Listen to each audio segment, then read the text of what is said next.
खाएंगे। Please please मुझे छोड़ दो, मुझे बहुत दर्द हो रहा है। छोड़ दो तुम्हें, दर्द हो रहा है, मुझे भी हुआ था। लेकिन क्या करूं, मेरी मजबूरी है। मैं तो तुम्हें खुद आजाद रखना चाहती हूँ, लेकिन अगर तुमने मुझे उस दिन हाँ कहती होती तो आज ये नौबत ही नहीं आती। मुझे याद है वो थप्पड़ जो तुमने मुझे सबके सामने मारा था।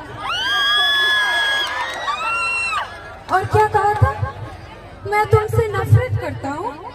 नफरत,